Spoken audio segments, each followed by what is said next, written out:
Has real potential. You should learn a trade, my father said, while signing away $175,000 that had my name on it, money my grandparents had saved since the day I was born. I didn't cry, I didn't scream, I didn't throw a single plate across that kitchen. I picked up my backpack, walked out the front door with $340 to my name, and I never looked back. That was 5 years ago. Last Tuesday, my parents walked into my office on the 14th floor of a building in downtown Hartford. My mother's knees buckled. But not because of the corner office, not because of the 40 employees. It was the way I looked at her, the way you look at a stranger who wandered into the wrong room. But to understand what happened in that office, you need to know what happened at a kitchen table in Glastonbury, Connecticut 5 years before, and the one piece of paper my father never knew existed. Let me take you back to March of 2020, the week everything changed. I grew up in a colonial 2-story on Hollister Way in Glastonbury, Connecticut. White shutters, a wraparound porch, a mailbox my father repainted every spring because appearances mattered more than anything in the Hilton household. From the outside, we looked like a catalog family. From the inside, we operated like a small dictatorship. And my father, Gerald Hilton, was the one holding the gavel. Dad was a regional manager for an insurance company in Hartford. 40-minute commute, briefcase, tie clip, firm handshake. He controlled every dollar that moved through our house. My mother, Diane, didn't have a credit card in her own name until she was 46 years old. That should tell you everything. The rules were never written down, but they didn't have to be. My brother Marcus, 3 years older, 6 inches taller, and the undisputed center of my father's universe, got the new laptop every fall, got driven to travel baseball tournaments in 3 states, got his own room when I was moved into the half-finished attic bedroom at 12 because Marcus needed space to focus. I got the dishes, the laundry, the quiet expectation to help Mom keep the house running while the men chased bigger things. I was good at drawing, really good. My art teacher, Mrs. Calloway, once told me I had the kind of spatial awareness that architecture firms recruit for. I brought home a portfolio and a letter from her recommending a summer program at RISD. Dad glanced at it for maybe 4 seconds. Drawing pictures isn't a career, Tori. It's a hobby. He set it on the counter and never mentioned it again. But the college fund? That was supposed to be different. My grandparents on my mom's side had started 2 UTMA accounts the year each of us was born. One for Marcus, one for me. $175,000 each, built up over 18 years of contributions and compound interest. My father announced it at Thanksgiving when I was 15, stood right at the head of the table, wine glass in hand, like he was giving a quarterly earnings report. Both of my kids have a full ride waiting for them, he said. $175 each. That's their future, and nobody touches it. The whole table clapped. Aunt Helen, Uncle Ray, the cousins, everyone. I remember looking at the wall in the living room afterward. Every single frame was Marcus. His Little League trophy, his Honor Society certificate, his homecoming photo.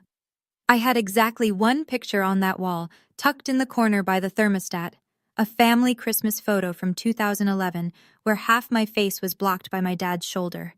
I remember thinking, even then, the money is the only thing that's actually equal. I was wrong. If there was one person in my life who made me feel like I wasn't invisible, it was my grandmother Eleanor. She'd been a seamstress for 40 years, ran a small alterations shop out of her garage in Wethersfield, until her hands got too stiff to hold the needle straight. She had this way of looking at you while you talked, like you were the only broadcast on television. No one else in my family did that. Not for me, anyway. Grandma Eleanor was the one who taught me to sketch. Not art school sketch, the practical kind. She'd lay a pattern on her cutting table and I'd trace it freehand while she pinned. "Your hands in your head, Tori," she used to say. "Nobody can repossess those." She died the spring I turned 16. Ovarian cancer, fast and merciless. My father didn't go to the funeral. Said he had a conflict, which in Gerald Hilton language meant he didn't think his wife's mother warranted a personal day. My mother stood at the casket alone. I stood next to her. Marcus didn't come either. He was at a fraternity mixer. A week before she passed, Grandma Eleanor pulled me close in her hospital room. Her voice was barely there, but her grip was iron. She said, "I put something aside for you. Not much, but it's yours. No one else's. A man named Richard Keene will find you when you're ready." I thought she was talking about jewelry, or maybe a quilt she'd been working on. I was 16. I didn't know what a trust was. After the funeral, I found a small wooden box she'd left for me. Inside was her sewing kit, a measuring tape worn soft at the edges, and a folded piece of paper with a name and phone number. Richard Keene, Esquire. I tucked that paper into my wallet, behind my school ID, and I didn't think about it again, not for 2 years.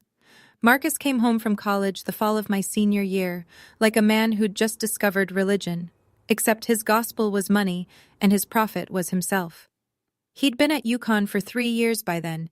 His GPA was somewhere in the neighborhood of a 2.3, which I only knew because I'd overheard him arguing with the registrar's office over the phone one night.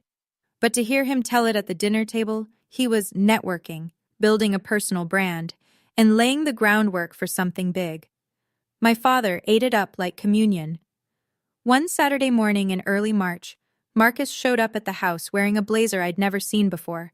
Banana Republic, price tag still dangling from the inside seam, like he wanted someone to notice. He had a printout in a plastic binder, maybe 8 pages, double-spaced. He called it his business plan. I was in the kitchen washing the breakfast dishes when he sat down across from Dad at the table and started his pitch. He needed an MBA, he said. Top-tier program. Then seed capital for a startup after that. Something in digital consulting, whatever that meant. He'd done the numbers, he said. Total investment needed, roughly $175,000. I turned off the faucet. "Dad," Marcus said, leaning back in his chair with his ankle on his knee. "Let's be real. You've got 2 education funds sitting there. I need one. And Tori, what's she going to do with it? She draws pictures." He said it the way you'd describe a child's hobby. Not cruel exactly, just dismissive. Like I wasn't even in the room. Like I wasn't 12 feet away with dishwater running down my forearms. And my father, the man who'd stood at Thanksgiving and told the whole family each kid had $175,000 waiting, looked at Marcus's plastic binder business plan, nodded slowly and said, "You might be onto something." He didn't look at me, not once.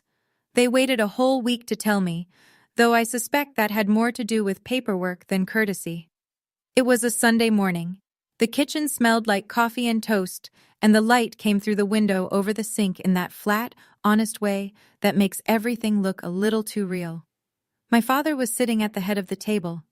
Marcus was next to him, legs crossed, sipping from one of those oversized ceramic mugs Dad had bought from Restoration Hardware.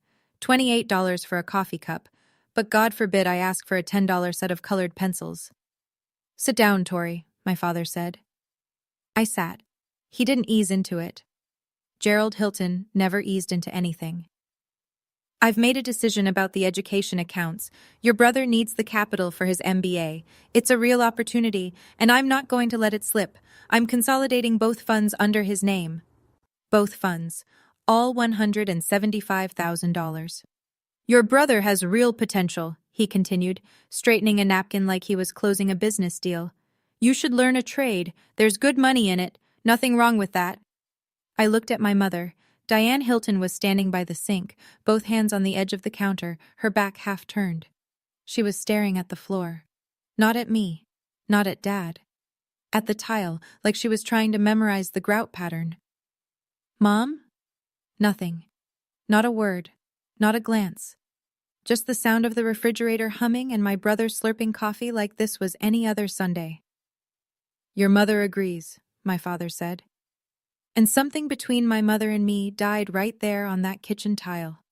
No funeral. No flowers. Just silence. And the smell of burnt toast. I looked at my father. I looked at Marcus. And I said one word. "Okay." Then I pushed back my chair, stood up, and walked upstairs. That one word cost me $175,000. But what I did over the next 48 hours would be worth a great deal more. I didn't leave that night. I know that's what people expect. The dramatic exit, the slammed door, the car peeling out of the driveway while the soundtrack swells. That's not what happened. What happened was math. I had 2 final exams left. 2 days. If I walked out before graduation, I'd lose the only credential I had, a high school diploma. And without that, I wouldn't even qualify for community college admissions. So I sat in my attic bedroom and did the most practical thing I'd ever done. I opened my laptop, searched for room rentals in New Haven, and made a list. Monday, a P English exam. Aced it. Tuesday, a P art history. The easiest 3 hours of my life. I walked across the gym stage Wednesday afternoon in a navy cap and gown, shook the principal's hand, and took my diploma. No one from my family was in the audience. Gerald and Diane were at Marcus's college across the state. Some end-of-year event, a reception for graduating seniors. Marcus didn't even graduate that semester, but my parents didn't know that yet. I walked out the gymnasium doors into the June sun, and I didn't go home. I'd already packed the night before. 1 backpack, 3 changes of clothes, my laptop, a phone charger, Grandma Eleanor's wooden sewing box, and the folded paper with Richard Keene's number still tucked in my wallet. That was everything.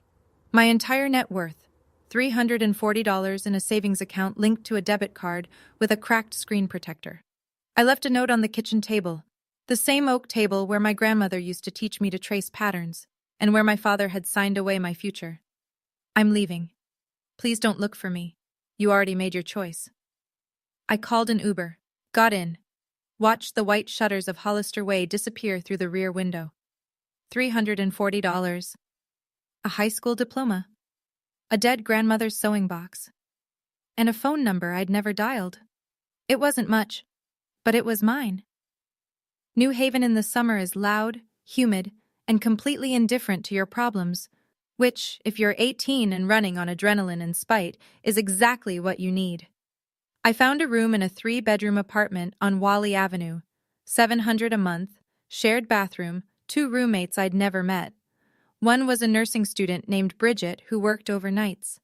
The other was a guy named Darnell who played bass in a cover band and was never awake before noon. Nobody asked me why I was there. Nobody asked about my family. I liked that. I got a barista job at a coffee shop on Chapel Street within the first week. Minimum wage plus tips. I enrolled at Gateway Community College for the fall, graphic design program. The tuition was manageable, barely, if I picked up extra shifts. It was 2 weeks before my father called. Not to check on me, not to ask where I was sleeping, to scold me. His voicemail, because I didn't pick up, went like this. You're being dramatic, Tori. This is exactly the kind of behavior I'm talking about. Come home and we'll look into a cosmetology program, something realistic. He left 3 more messages that month, each one shorter than the last, each one angrier. My mother called once late at night. She was whispering, which meant Dad was in the next room. Tori, sweetheart, I'm worried about you. Your father, he just wants what's best. Please come home. We can figure this out. Figure what out, Mom? He gave away my money. A pause. Then, your father knows best, honey. Just come home. I hung up.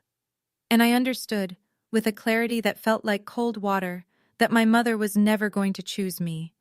Not because she didn't love me, but because she'd spent 25 years letting Gerald Hilton make every decision in her life, and she didn't know how to stop. That was the night I deleted home from my contacts. Meanwhile, Marcus texted the family group chat, the one I hadn't left yet. A single message with a laughing emoji. Guess the artist couldn't handle the real world. I screenshot it, muted the chat, and went back to studying. On his Instagram that same week, a rooftop bar in Manhattan, a bottle of something expensive, the caption, MBA Life, paid for, every cent of it, with my $175,000. I closed the app and opened my textbook. 3 months in, I was running on 4 hours of sleep, black coffee, and a stubbornness I'd inherited from a woman who hemmed wedding dresses in a garage until her knuckles swelled shut. I was sitting on my bed one night, the bottom bunk, because Bridget had claimed the top before I moved in, going through my bag for a pen, when my hand brushed the wooden box. Grandma Eleanor's sewing kit. I opened it the way you open something sacred, slow, careful, already knowing it's going to hurt. The measuring tape, the needles in their little felt case, and underneath, the folded paper. Richard Keene, Esquire. A phone number with a Wethersfield area code. I'd been carrying it for 2 years. I'd never called. It had always felt like something for later, for some vague future emergency I couldn't picture. But sitting on that bunk bed, with $214 left in my account and a tuition bill due in 6 weeks, I realized this was the emergency. I called the next morning. Richard Keene answered on the second ring. His voice was calm and unhurried, the kind of voice you develop after 40 years of reading legal documents to grieving families. He said he'd been trying to reach me. He'd mailed 2 letters to the house in Glastonbury over the past 2 years. I never got them, I said, a long pause on his end. I see. We both understood what that meant. Gerald had intercepted them. Richard asked me to come to his office in Wethersfield. I took 2 buses to get there. It was a small practice, just him and a paralegal, in a brick building with law books on every surface and a brass lamp on his desk that looked older than I was. He sat me down and explained what my grandmother had done. Eleanor had set up a revocable trust 4 years before she died. $12,000 funded from her personal savings. The sole beneficiary was me, Victoria Eleanor Hilton, and the trust was structured to transfer when I turned 18 and made contact with the trustee. Richard was that trustee. She told me you'd call eventually, he said. She just wasn't sure when. He slid a check across the desk. $12,000. And beside it, a copy of the trust document with my grandmother's signature at the bottom, thin, shaky, but deliberate. Every letter intentional. I held that piece of paper, and for the first time since I'd left Glastonbury, I cried. Not because of the money, because someone had planned for me. Someone had sat down with a lawyer and said, "This is for Tori, and nobody else gets to touch it." But Richard wasn't done. "There's something else you should know," he said. He opened a folder. "Your UTMA account, the $175,000. I took the liberty of requesting the transaction records. As beneficiary, you're entitled to them." He turned the folder toward me. Inside was a printout, an email from Gerald J. Hilton to the bank, dated March 14th, instructing a full withdrawal and transfer of the custodial funds to a new account in Marcus Hilton's name. The email was 4 sentences long. No mention of my education. No mention of me at all, except as an account number. Under Connecticut law, Richard explained, a UTMA custodian has a fiduciary duty to use the assets for the benefit of the minor. That's you. What your father did isn't just unfair, Tori. It's a breach of that duty. You have legal standing to pursue recovery. My stomach dropped. So I can get it back? Richard was honest. You can file, but your father would need to have the assets to return, and litigation takes time and money you may not have. I can't make you any promises. I sat there for a long time, staring at that email printout. My father's name, the date, the amount, cold, transactional, like transferring inventory between warehouses. And then I folded the printout, put it in the envelope with the trust check, and said, "I'm not going to sue him." Richard raised an eyebrow. "I don't want his money anymore," I said. "I want my own." He nodded slowly, the way someone does when they respect a decision they might not have made themselves. "The statute of limitations on a UTMA breach in Connecticut is 6 years, he said. "If you change your mind, the door stays open." I thanked him. I took the check, the trust document, and the email printout.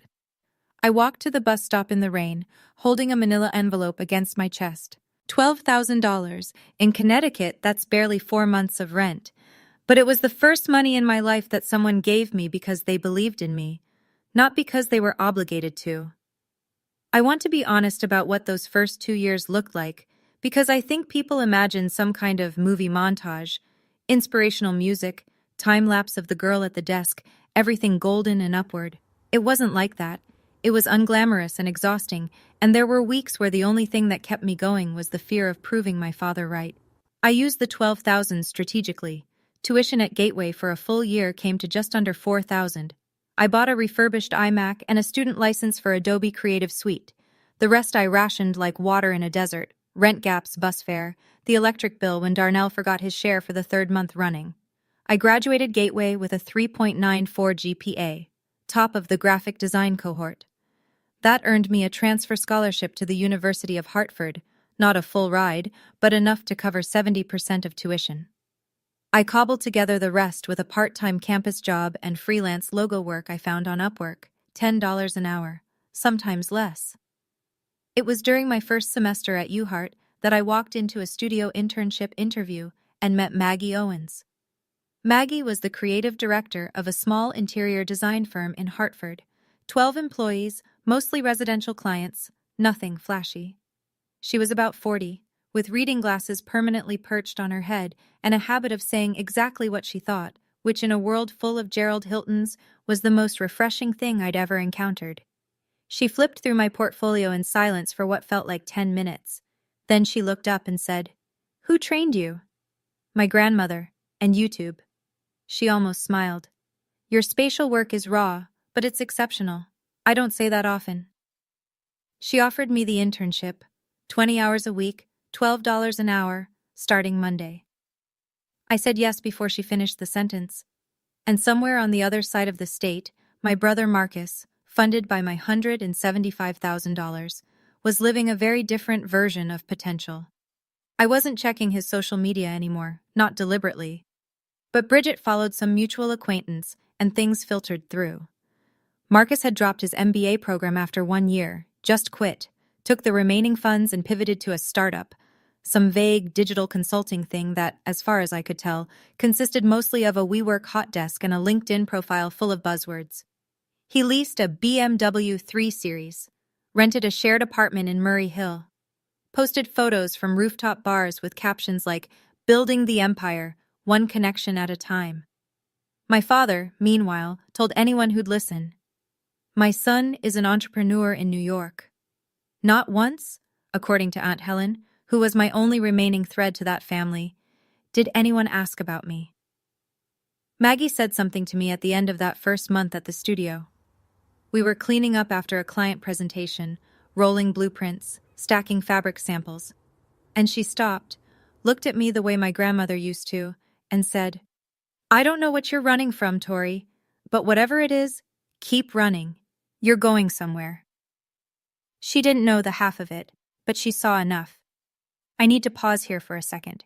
If you're watching this and you've ever been the one your family counted out, the one they looked past, the one whose dreams got filed under unrealistic, I want you to know something. I see you. And if this story is hitting close to home, take a second to subscribe. Not for me, for the version of yourself that needs to hear what happened next. Because what happened in year 3 changed everything. Now let me continue.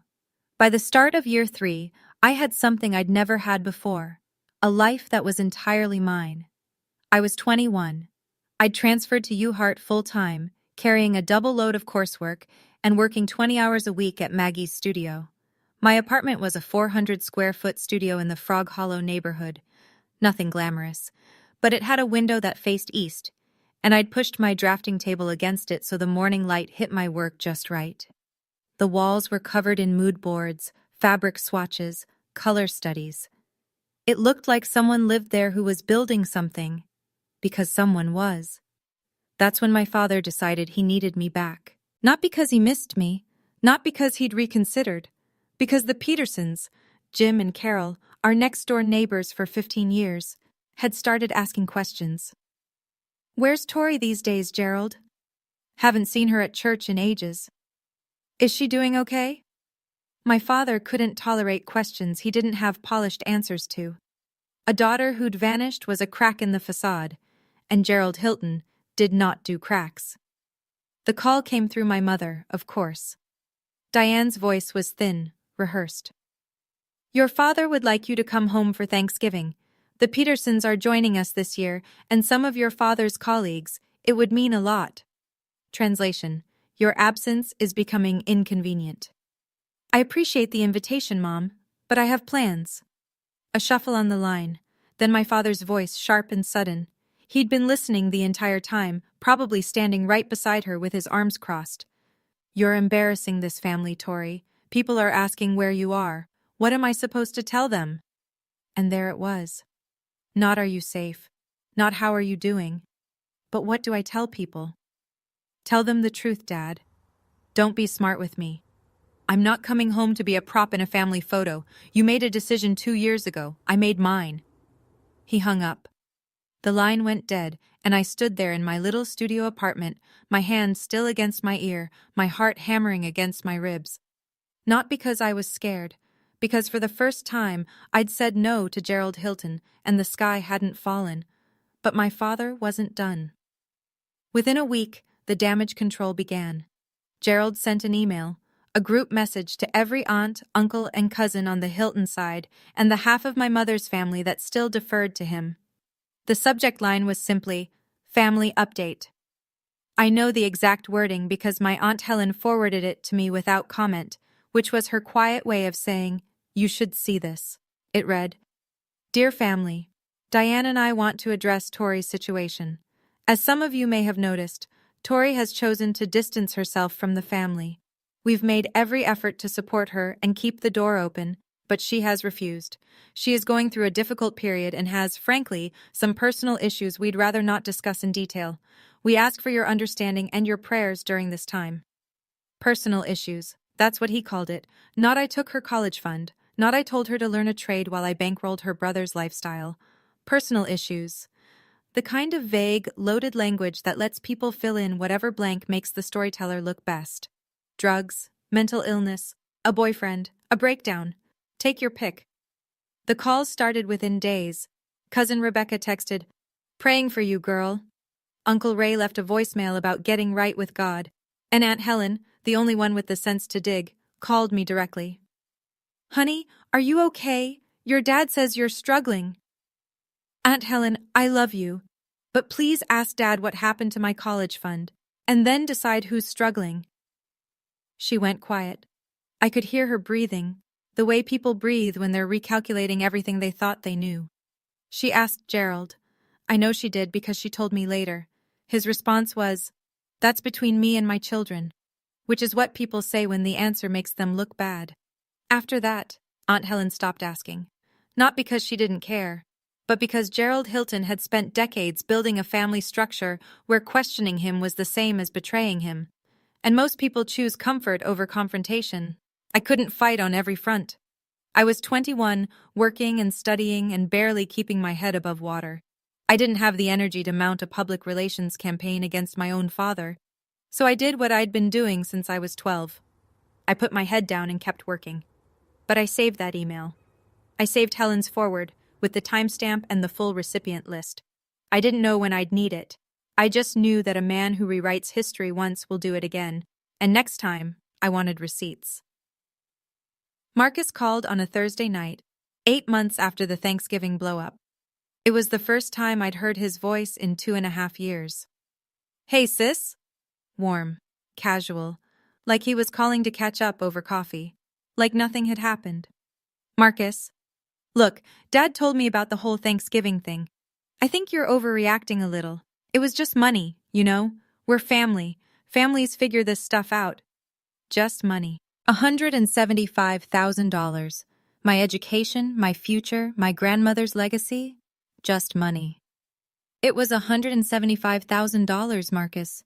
My $175,000. "Okay, sure, technically, but Dad did what he thought was best, and honestly..." He paused and I could hear him shifting, probably leaning back on whatever couch he was sitting on. "I needed it more. You always land on your feet, Tori. You're scrappy like that." Scrappy. The word people use when they want to compliment your suffering while taking credit for causing it. I didn't respond. I let the silence sit there, heavy and unforgiving. His tone changed. The warmth drained out, replaced by something thinner, sharper. "Fine. Be like that. But I'm going to be straight with you. If you keep this whole grudge thing going and it gets back to Dad's people, if you start ruining his reputation over some bank account, I'll make sure everyone knows you left because you couldn't handle not being the favorite. I'll make sure that story sticks." There it was. The real Marcus. Not the charming big brother, not the family peacemaker. The same kid who'd sat at that kitchen table and said she draws pictures while I stood 12 feet away with dishwater on my arms. "Marcus?" I said, and my voice was so steady it surprised even me. I'm going to say this once. Don't call me again unless it's to apologize, with a check. And even then, call a lawyer first. I hung up. My hand was shaking, my face was not. That was the last time Marcus and I spoke. For exactly 2 years and 4 months. Until he showed up, with my parents, at my office. The thing about building a life from nothing is that nothing keeps trying to remind you where you came from. End of year 3. I'd been running full speed for almost 30 months. Classes, the studio, freelance work on weekends, a budget so tight I could feel it creaking. And then, in the span of a single week, 2 things happened at once. First, my biggest freelance client, a boutique hotel group I'd been doing branding work for, froze their entire marketing budget. Contract canceled, effective immediately. That was $1,400 a month I'd been counting on. Second, the tuition bill for my final semester at UHart arrived. $4,200, due in 30 days. My scholarship covered the rest, but this chunk was mine to pay, and my savings account had exactly $611 in it. I sat in my car, Maggie's old Civic she'd let me borrow semi-permanently, in the parking lot of a CVS at 11 o'clock at night, and I did the math on the back of a receipt. Every way I ran the numbers, I came up short. If I didn't pay, I'd lose my final semester. No degree. 3 years of grinding reduced to a transcript that said incomplete. And for the first time since that kitchen table, for the first time in almost 3 years, I heard my father's voice in my head. Not a memory. Worse. A verdict. Maybe he was right. Maybe I wasn't built for this. Maybe the girl who draws pictures really didn't have real potential. Maybe I should have just gone home when he told me to, and enrolled in that cosmetology program, and married someone appropriate, and hosted Thanksgiving dinners for the Petersons until I turned into my mother. I picked up my phone, opened my contacts, scrolled to where home used to be, the entry I'd deleted 2 years ago. I could still remember the number. My thumb hovered over the keypad. Then I looked at the passenger seat. The wooden box was there. I kept it in the car, always, the way some people keep a rosary on the rearview mirror. My grandmother's sewing kit, the measuring tape, the empty space where Richard Keene's number used to be. Your hands and your head, Tori. Nobody can repossess those. I put the phone down. I didn't call. Instead, I called someone else. Maggie Owens picked up on the first ring. It was nearly midnight, and she answered like she'd been expecting the call, which, knowing Maggie, she probably had. She'd seen me getting thinner. She'd noticed the dark circles. She never said anything directly, because Maggie respected people too much to narrate their struggle back to them. But she watched. She always watched. Maggie, I'm sorry to call so late. I need to ask you something. Do you have any overflow projects? Anything at all? I'll take whatever you've got. I want to be clear about what I didn't say. I didn't say I need money. I didn't say please help me. I wasn't looking for charity. I was looking for work. There's a difference, and it matters. Maggie was quiet for a moment. Then she said, Actually, I've been meaning to talk to you. I'm leaving the firm. My stomach dropped. The one stable thing in my professional life, gone. I'm starting my own studio, she continued, residential and commercial design. I've been planning it for 6 months, and I need a junior designer, full-time, salaried. It pays enough to finish your degree, if that's something you're worried about. I pressed my forehead against the steering wheel and closed my eyes. Not because I was breaking down, because for the first time in 3 years, the math worked. Maggie, why me? Because I saw your portfolio update last month. The Morrison project? That hotel lobby concept? She paused. Tori, that's not junior level work. That's principal level. You just don't know it yet. She didn't rescue me. She hired me. She made a business decision based on what she'd seen me produce for 2 years. I didn't get a handout. I got an offer, because I'd earned it. I started the following Monday. Design work during the day, classes 3 evenings a week and Saturday mornings, 6 hours of sleep if I was lucky. It was the hardest year of my life. It was also the year everything turned.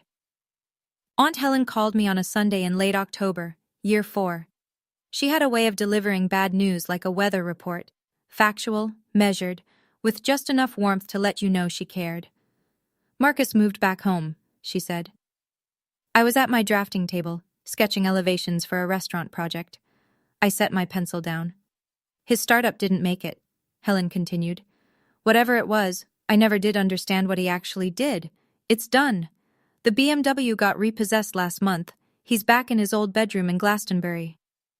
I didn't feel triumph. I want to be honest about that. What I felt was a strange, hollow ache. The kind you get when something you predicted finally happens and you realize you'd been hoping you were wrong.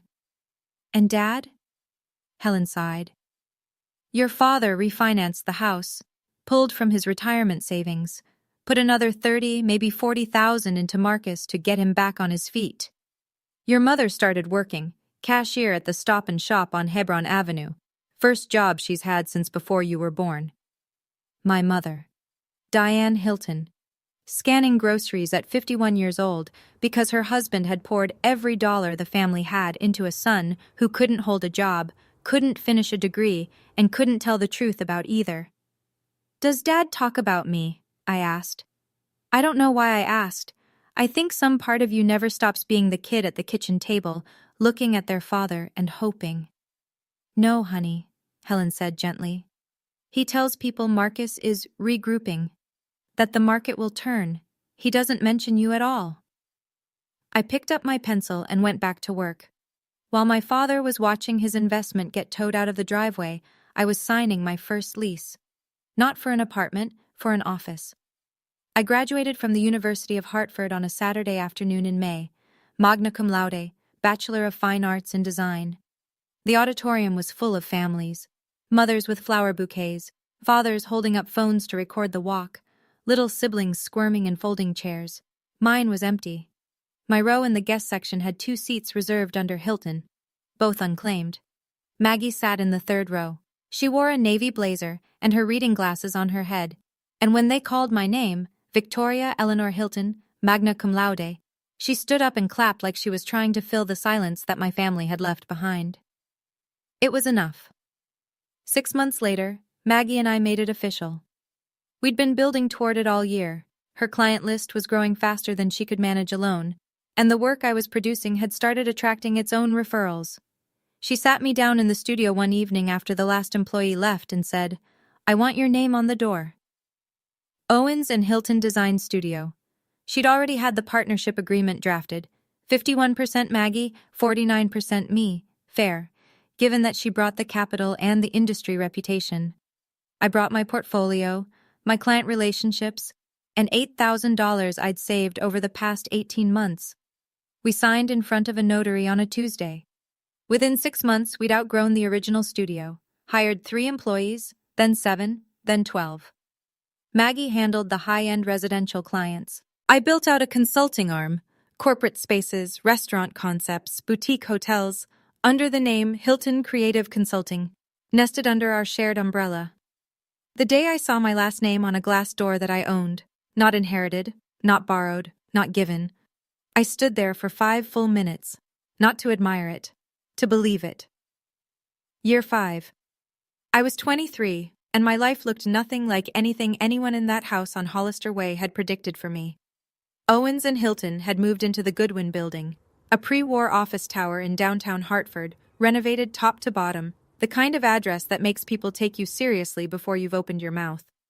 We took the entire 14th floor, 40 employees, glass-walled offices, a design lab, a client presentation suite with a walnut table that seated 12. Our revenue had tripled in 18 months.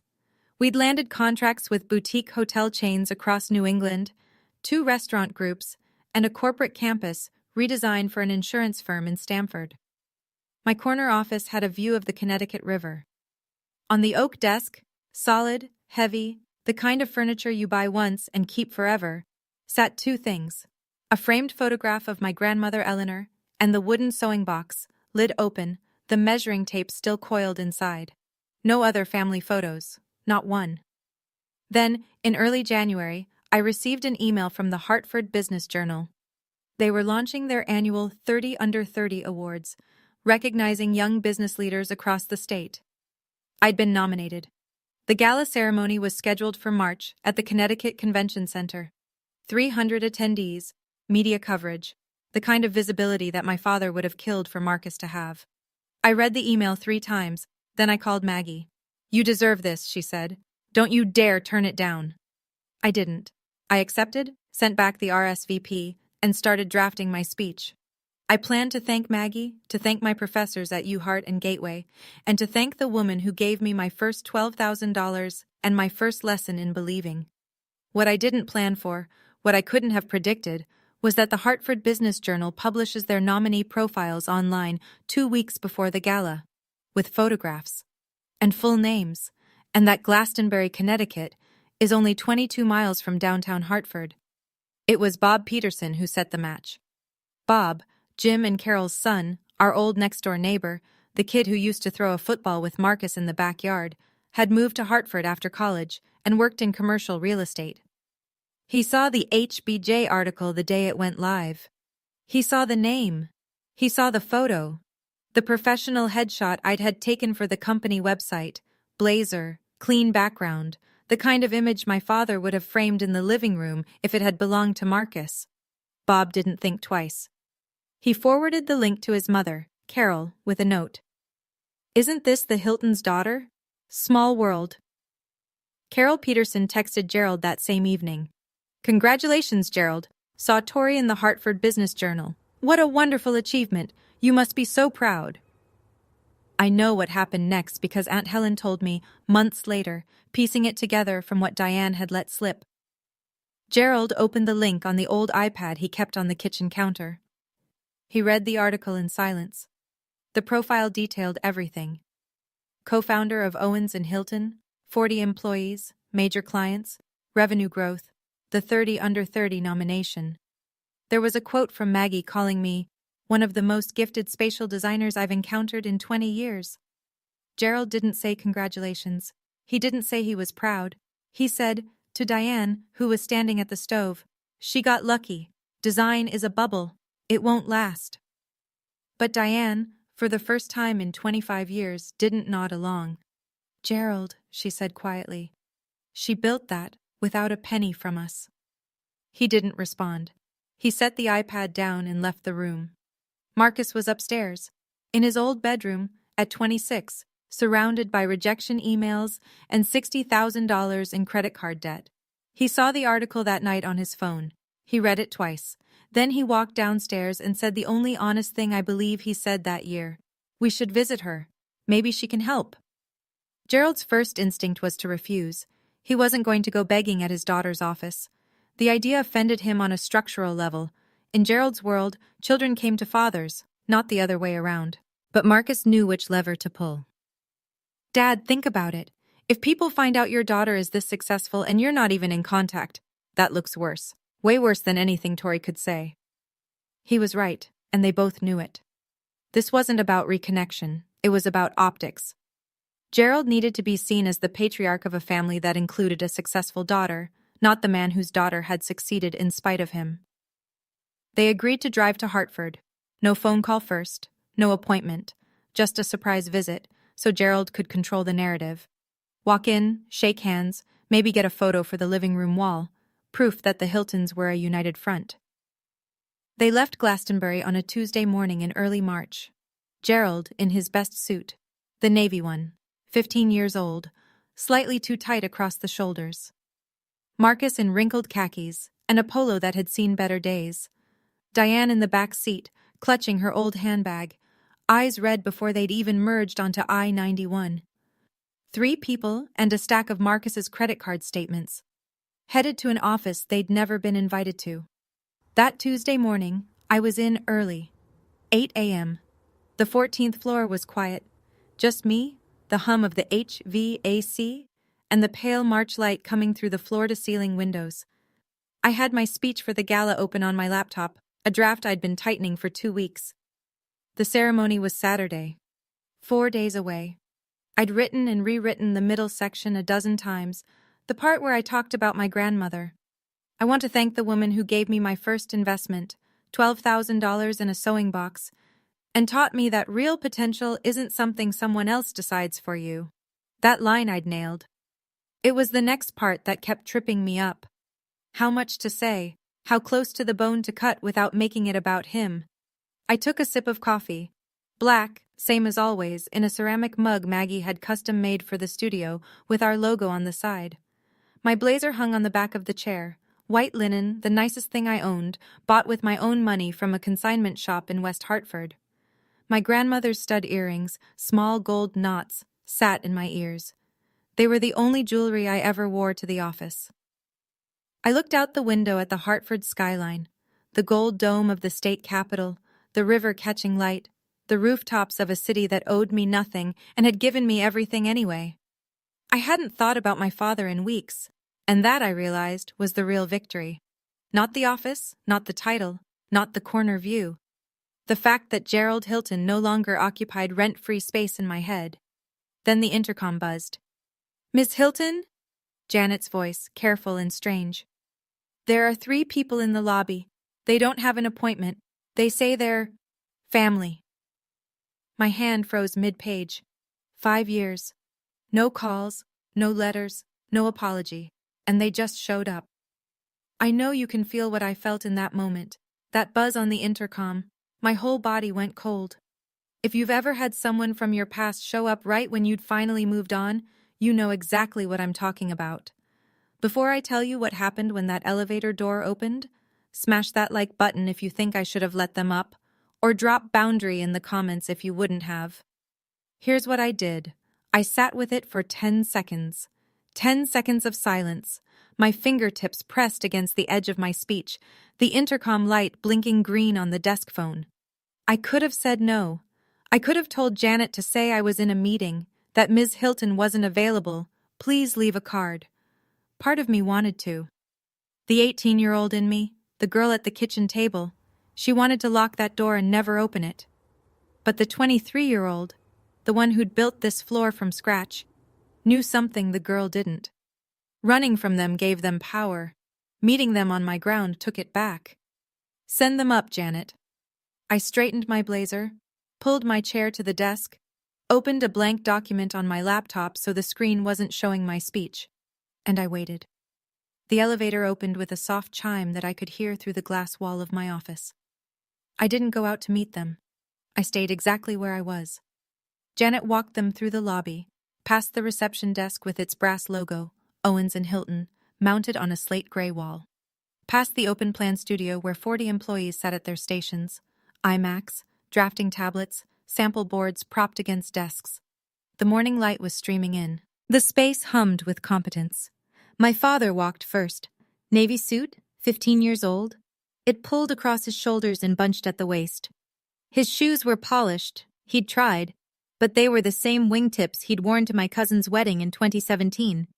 Behind him, Marcus.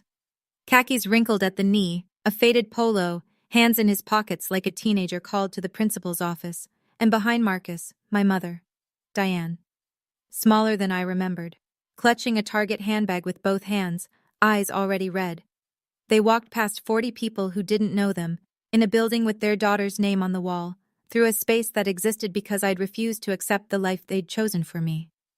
Janet opened the door to the conference room. Glass walls, walnut table, 12 chairs, an 85-inch display screen, and a view of downtown Hartford that you could charge admission for. "Ms. Hilton will be with you shortly," she said. I gave it 2 minutes. Not to be petty, because I needed to breathe. Then I stood, picked up a legal pad and a pen, the Mont Blanc Maggie had given me the day we signed the partnership, and walked into the conference room. My mother saw me first. She made a sound, not a word, not a cry, something between the two, and her knees buckled, actually buckled. She grabbed the edge of the conference table with one hand, and Gerald's arm with the other. Gerald steadied her, but his face, I'll never forget his face. It was the look of a man who had walked into a building expecting to find a hobby and found an empire instead. Marcus just stared. At the logo, at the table, at me. His mouth opened, then closed, then opened again. Nothing came out. And I looked at all 3 of them with the exact expression I'd give a walk-in client who hadn't made an appointment. Professional, courteous, absolutely empty of anything personal. "Please," I said. Sit down. Can I get you water or coffee? They sat. Gerald at the head of the table, force of habit, then seemed to realize this wasn't his table and shifted awkwardly to the side. Diane took the chair closest to the door, like she might need an escape route. Marcus sat between them, arms crossed, eyes still scanning the room like he was appraising real estate. Nobody took the coffee. Gerald spoke first. Of course he did. You've done well for yourself, Tori. He said it with a nod, a slow nod, the kind he used to give Marcus's report cards, like he was grading me. I always said you were resourceful. Resourceful. Not talented, not brilliant. Resourceful. The word you use for someone who survives despite the odds you stacked against them. I let the silence sit for 3 full seconds, long enough for it to become uncomfortable. Then, thank you. Now, how can I help you today? Gerald blinked. He'd expected warmth, maybe tears, maybe the prodigal daughter, grateful to see her family after 5 years. What he got was a conference room and a question he'd have to answer honestly. We're here because we're family, he said, leaning forward, adjusting his cuffs like he was running a meeting. We've let too much time pass. Your mother and I, we want to reconnect, put things behind us. Diane nodded, eyes wet, dabbing at them with a tissue she'd pulled from her handbag. I set my pen on the legal pad. I didn't write anything. I appreciate you coming. Then Marcus cleared his throat. He uncrossed his arms, planted his elbows on the walnut table, this $12,000 walnut table, and tried on his old charm school voice. Tori, I could actually use some advice. Business stuff. I've got a few things in the works and I thought maybe you could take a look. Give me your perspective. A few things in the works. $60,000 in credit card debt and an old bedroom in Glastonbury was a few things in the works. I looked at my brother the way Maggie looked at a design concept that didn't meet brief. Marcus, are you a client? He frowned. What? If this is a business consultation, I'll have Janet schedule you. Our rate is $350 an hour. The room went very still. Gerald's jaw tightened. A vein I remembered from childhood, the one above his left temple, the one that appeared before he raised his voice, pulsed once. I placed a business card on the table between us. Tori Hilton, co-founder, Owens and Hilton Design Studio. Phone number, email, no family crest, no shared history, just the facts. Gerald looked at the card. He didn't pick it up. I'm happy to help, I said, but I need to understand the capacity.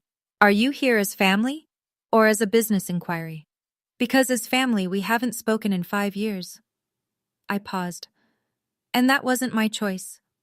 The mask came off.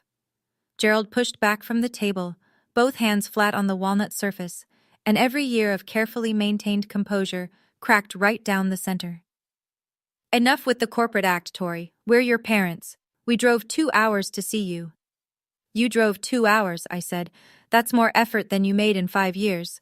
His face flushed. The vein was back, throbbing now. I made a decision for this family. I did what I thought was right. I looked at 2 kids, and I put the money where it had the best chance of paying off. And look at you. You got over it. You're fine. Got over it. Like it was a cold, like $175,000 was a minor inconvenience I should have walked off like a stubbed toe. You took $175,000 with my name on it, I said. My voice didn't waver. I'd practiced this sentence in my head for 5 years. Not for this moment, but for myself. For the version of me who needed to hear it spoken out loud. You transferred it to Marcus without my consent. That wasn't a family decision, Dad. That was a legal violation of your fiduciary duty as a UTMA custodian. I chose not to sue you. That doesn't mean I forgot. Gerald's face drained. Not red anymore. White. The color of a man who has just learned that the person he dismissed understands exactly what he did, with the legal vocabulary to prove it. How? He started. I had a lawyer explain it to me.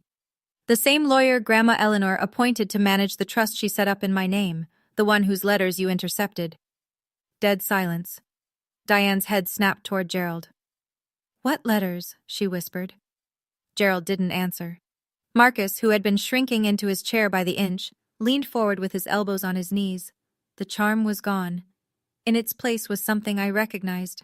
Desperation. Tori, look, I'm in a tough spot, okay? I owe about 60 grand. Credit cards, mostly. If you could just lend me something, a bridge, just enough to… No. The word landed like a stone in water. No echo, no negotiation. Come on. His voice cracked. We're blood. Blood didn't stop you from taking my future, Marcus, and it won't make me fund yours. He looked at our father, the way he always did, for backup, for reinforcement, for the man who'd spent his whole life propping up the golden child. But Gerald was staring at the table, jaw clenched, still processing the phrase fiduciary duty and the ghost of letters he'd thrown in the trash. Then my mother broke. Not the way she used to break, the quiet kind, the kind where she cried at the sink and pretended the water was making her eyes red. This was different. This was a woman who was finally looking at the full cost of her silence. Tori. Her voice splintered. Please. I know I should have said something. I was standing right there. I saw what he did and I was scared. Your father, I didn't know how to… Mom. I said it gently. Not warm, not cold. The way you speak to someone who's telling you something you already know. I know you were scared, but you were the adult. I was 18. I needed one person in that house to stand up for me. Just one. And you chose silence. Diane pressed both hands over her mouth and sobbed, the kind of crying that comes from a place so deep it doesn't make sound at first. Gerald said nothing. Marcus said nothing. And in the quiet, I reached into the folder I'd brought with me, the one I kept in my desk, the one I hadn't opened in 3 years but never threw away. And I placed a single sheet of paper on the table in front of my father. The email. His email. Dated March 14th, 5 years ago.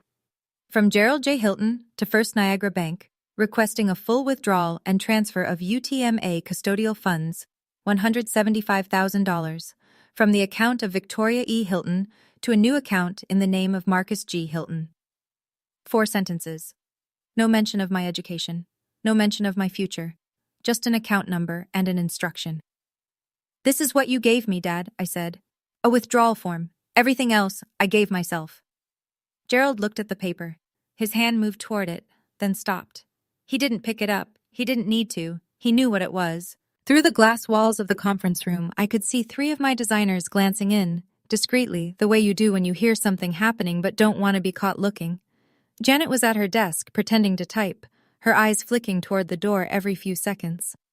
40 people on this floor, and not one of them knew the people sitting across from me. That was the point. My family had no power here, not in this building, not on this floor, not at this table. Gerald Hilton was not a man who yelled in public. He saved that for kitchens and closed doors. So he sat there, in a suit that didn't fit, in a building that wasn't his, staring at a piece of paper that proved what he'd done. And he said nothing, because for the first time in his life, there was nothing he could say. I stood up. Not fast, not dramatic. The way you stand when a meeting has reached its natural conclusion and everyone in the room knows it. I'm going to be honest with all 3 of you, I said. I don't hate you. Hating you would mean you still have power over how I feel. You don't. Gerald's eyes were on the table. Marcus was picking at the seam of his polo. Diane had stopped crying, but her breathing was ragged, and she held the tissue against her chest like a compress. I won't be lending Marcus money. I won't be pretending we're a happy family for the Petersons. And I won't be accepting a version of this story where Dad invested wisely, and I turned out fine. I let that settle. If there is ever going to be a relationship between us, it starts with 3 things.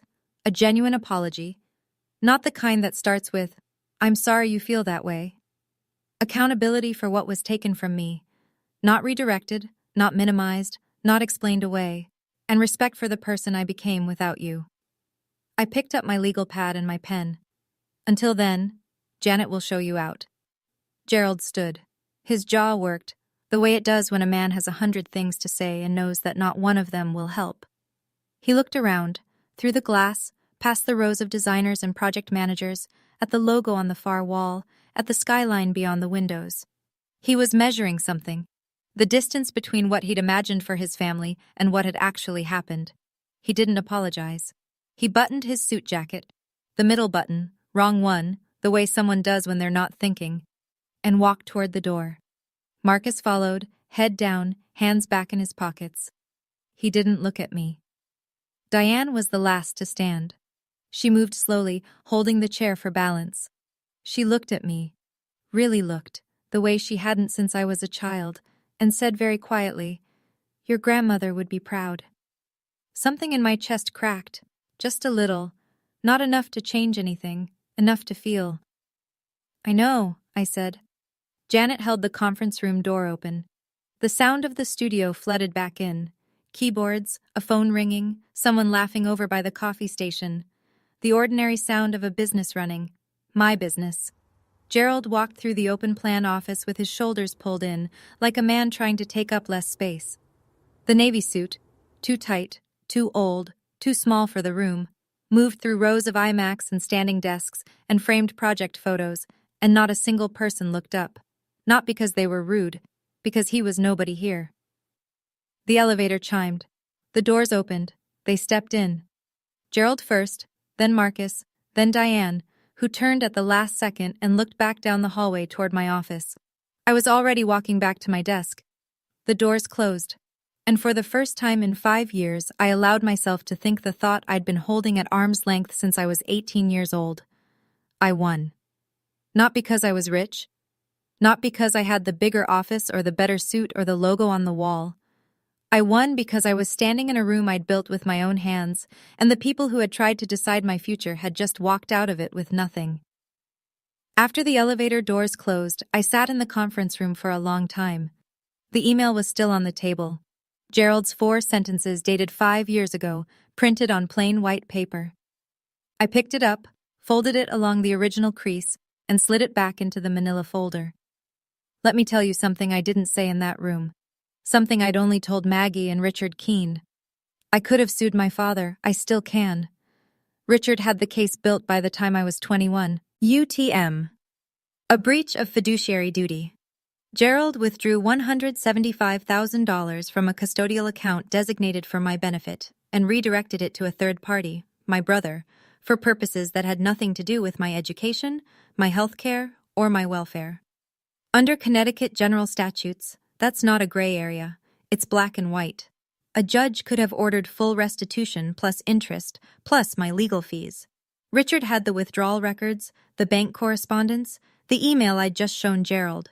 He had the trust document from my grandmother proving that Gerald had also intercepted legal mail meant for me, a separate, provable offense. "You have a strong case," Richard told me when I was 22, sitting in his office with the folder open between us. "If you want to pursue it." I thought about it for 3 months. Then I told him no. Not because I'd forgiven my father, and not because the money didn't matter. It was 3 things, and I'll be honest about all of them. 1. Gerald was nearly broke. His retirement accounts were gutted, the house was refinanced, and Marcus had burned through everything. Winning a judgment against a man with no assets is just an expensive piece of paper. 2. I didn't want to spend the next 2 years of my life in courtrooms, reliving the worst day of my life in front of strangers. 3.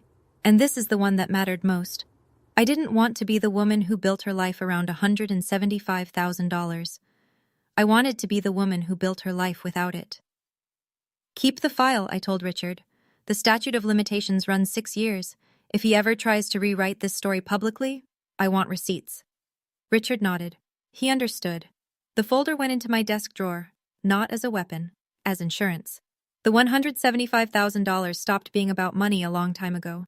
It became about who I was going to be, and I decided I was going to be someone who didn't need it.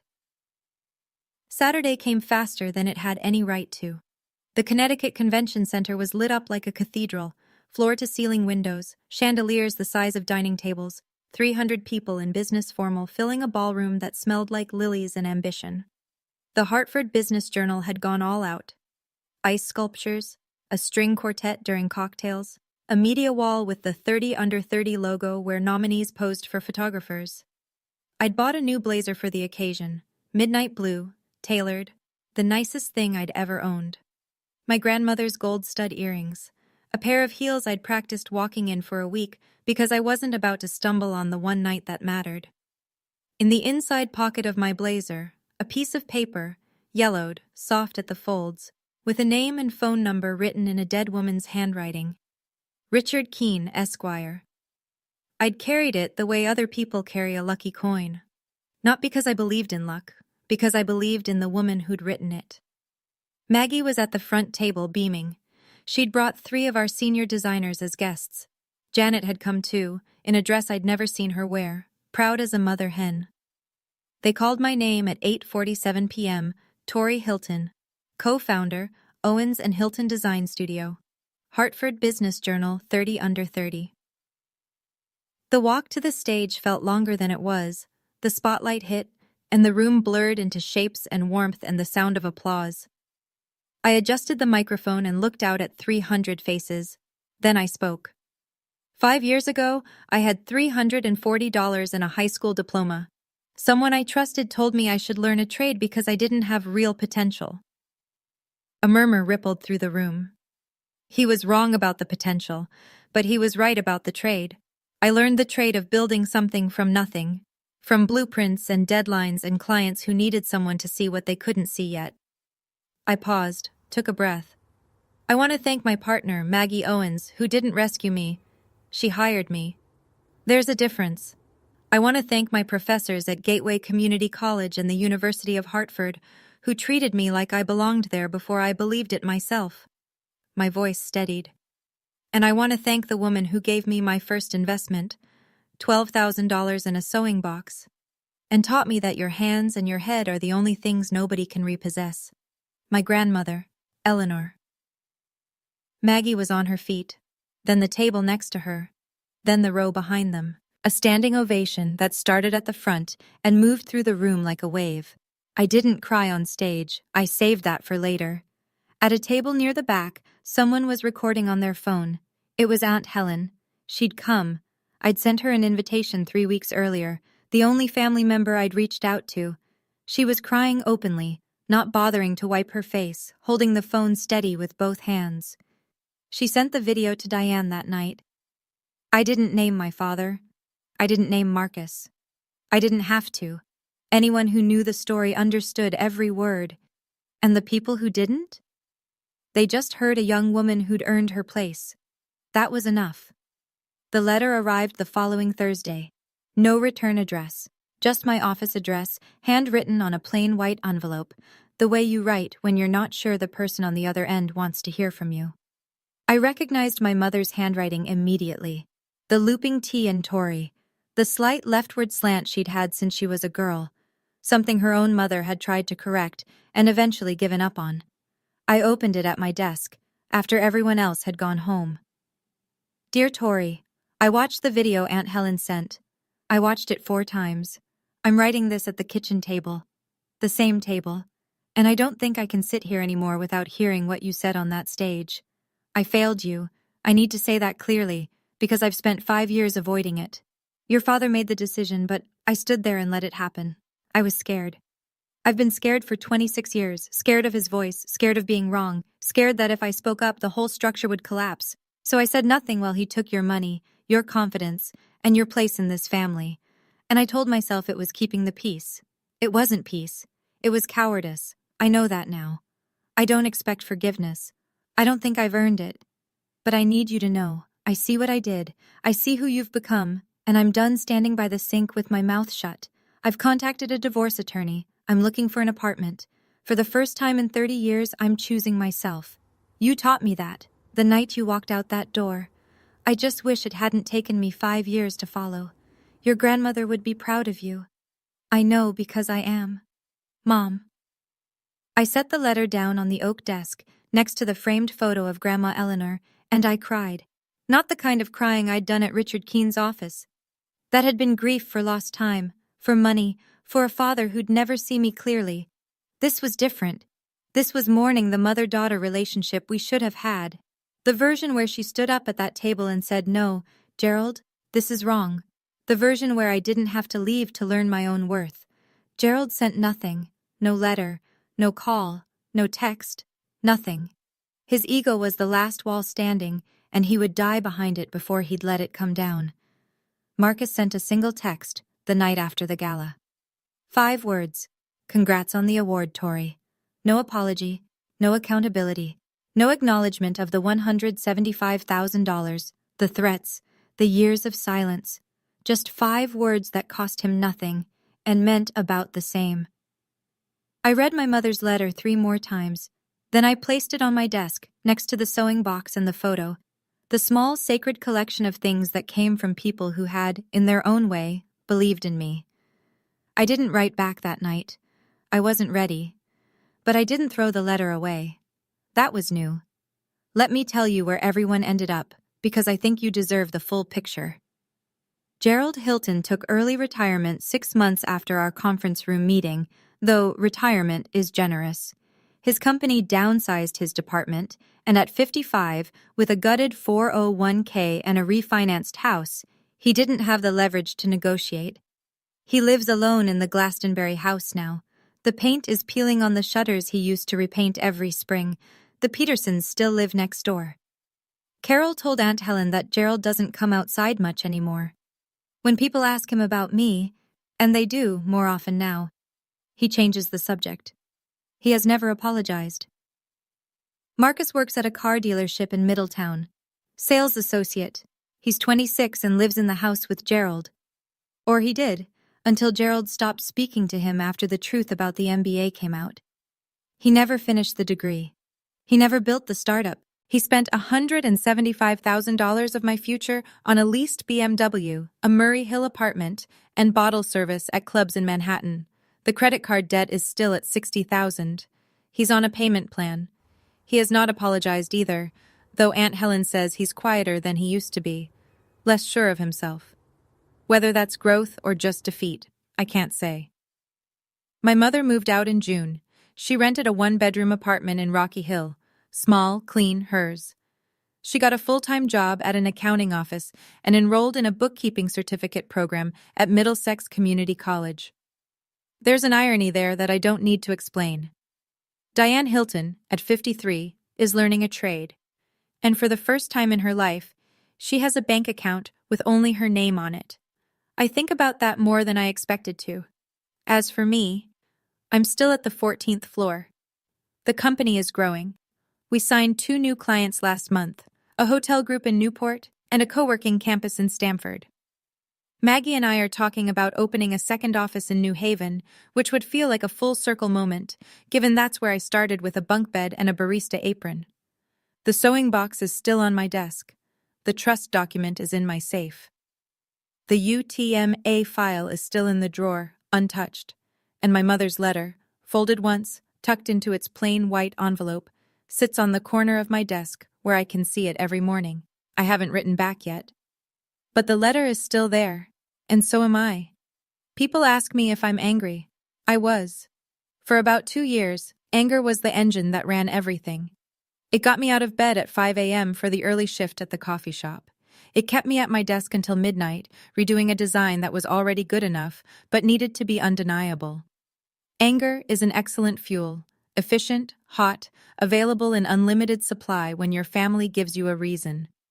But anger has a shelf life. If you let it run too long, it stops pushing you forward and starts eating you from the inside.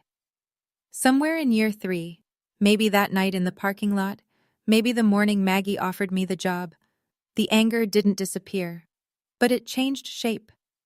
It turned into something quieter, steadier, less like a fire and more like a foundation. I don't tell this story for sympathy. I've built a good life, and I built it with my eyes open. I tell it because somewhere, right now, someone is sitting at a kitchen table being told they don't have potential. Someone's parent is signing away their future and calling it a smart investment. Someone's mother is staring at the floor, choosing silence over her own child. And the person at that table, the one being dismissed, is starting to believe it. Don't. My father took $175,000 from me. But the real theft wasn't the money. It was the years I spent wondering if he was right. That voice, maybe he was right, maybe I'm not enough, maybe the girl who draws pictures doesn't deserve a seat at the table. That was the thing I had to pay off. And the interest on self-doubt compounds faster than any bank account. I paid it off. Not with revenge, not with spite, with work, with proof, with the kind of silence that only comes from knowing your own worth. The best revenge isn't loud. It's the sound of a life well built, heard by the people who bet against you. I wrote the letter on a Tuesday night, not at the office, at home, my apartment in West Hartford. One bedroom, a small kitchen, a living room with a bookshelf I'd built myself from a kit and a fiddle-leaf fig that Maggie swore I'd kill within a month, but was somehow still alive 7 months later. Modest. Mine. Every square foot of it earned. I sat at the kitchen table, a different table, a table I'd chosen, with a sheet of white stationery and a pen, and I wrote to my mother. I didn't draft it, I didn't revise it, I just wrote. Mom, I got your letter. I've read it more times than I'll probably admit to you. I'm not ready to talk yet. I don't know when I will be. I won't lie to you about that, because I think we've both had enough of people saying what they don't mean in this family. But I want you to know this. The fact that you're starting over at 53, that you signed a lease, opened your own bank account, and enrolled in a program, that takes more courage than anything I've done. I built a company with $12,000 in spite. You're rebuilding a life after 30 years of silence. I don't know which one is harder. I think it might be yours. Grandma would be proud of you, too. Tori, I folded the letter, slid it into an envelope, wrote the Rocky Hill address on the front, and stuck a stamp on the corner. I set it on the table by the front door. The spot where I leave my keys, my badge, the things I need to grab on my way out in the morning. I didn't write to my father, maybe one day. But today isn't that day, and I've learned not to force doors open for people who slammed them in my face. I didn't write to Marcus either. There's a difference between a door that's closed and a door that was never real. Marcus and I never had a relationship.